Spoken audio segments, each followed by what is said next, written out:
Fallout Brotherhood of Steel was released for the PlayStation 2 and the original Xbox in 2004. It was released to a poor reception and was derided for its more than a little buggy gameplay and lackluster story. I recently started playing through it with my roommates, and he and I love playing dumpster fires, and I realized something. The game had potential, not just some minuscule amount either. Like a lot. It is a game that introduces different genres of music to the Fallout franchise, with an area not explored in the Fallout games from that date onwards. The game, along with Fallout Tactics, both have a place that could have potentially shot Fallout into a refined direction, exploring how people pick up the pieces after an apocalypse and start the long process of remaking society. Instead, we get an interesting voiceover with some metal music and an unfulfilled promise of a world changing away from the Fallout we knew and into a new and interesting direction. We get metal, a punk-style raider crew, and a cast of characters so flat that even the things that interest you about them fall out of the picture almost as soon as they're introduced. You may be wondering, if you've made it this far into the video,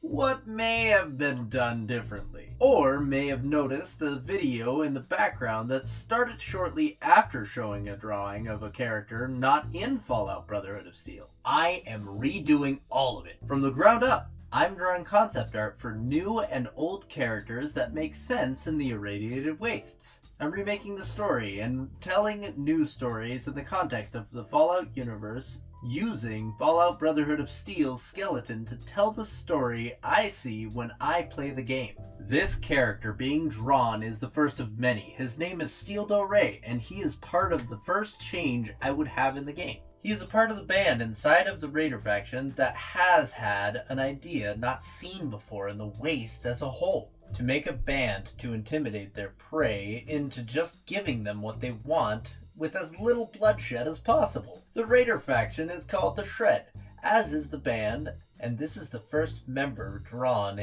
Steel Do Rey. This Raider faction is different than most in the Fallout's long history because they are not just raiding for supplies to bring to small camps. They are like Vikings in a way, raiding to bring back the bountiful riches of a nearby towns and small nations back to their home base. The villainous raider matron, Jane, is no longer just taking hold of the town of Carbon to make slaves, but trying to build a nation at the mill outside of the town, a town that wants for nothing and a place that will one day be safe from the ravages of the outside world. At least, that is her greatest wish. Steel Do Rey is a special member of the Raiders, not meant to fight, but meant to intimidate with his voice, screeching, howling, and singing war songs which instill fear in those who would oppose the Raiders. He and his other bandmates are there out of necessity, hoping to be made safe from the threat seen in the Wastes. They work hard at their music, trying to keep casualties to a minimum, as Steel and his bandmates don't want to see others come to harm, but just want to play music. They see helping the Raiders as the lesser of two evils, wishing for someone to come along and free them from their imprisonment. How did Steel find himself in the clutches of the Raiders? How did his singing captivate the Shred? And how did he find the band forming? Well, Steel joined the Shred at a young age, like most in its ranks. He was enslaved by Raider Matron Jane.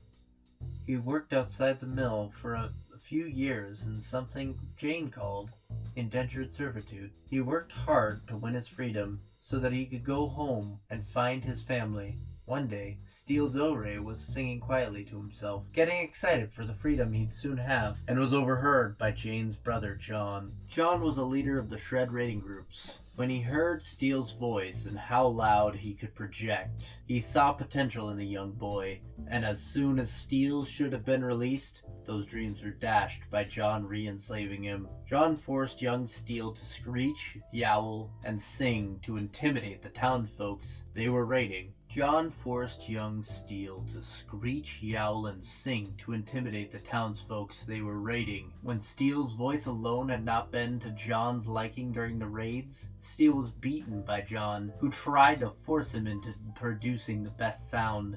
Eventually, the tactic that John had come up with to use Steele's voice as a war chant was seen as a failed one, and Steele's life was threatened.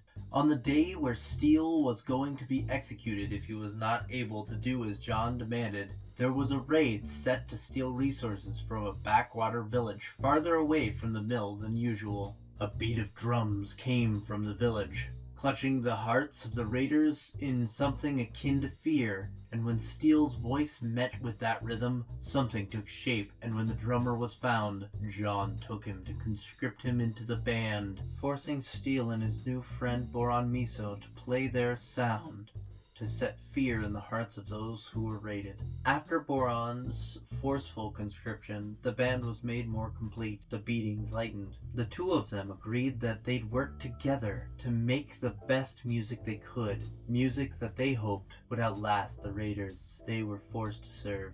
They coded their music to tell the people who were being raided that a better tomorrow could come if they surrendered, that living another day amounts to victory in the future. They hoped they could make it subtle enough that John didn't notice, but John always realized the hidden meaning. He would praise them for their wonderful lyrics, and then threaten that if they didn't work for the raids, that he'd enjoy beating them into making better ones. Eventually, Raider Matron Jane took notice of the boys and had them put on small shows in the stronghold, and forced John to be nicer to the boys.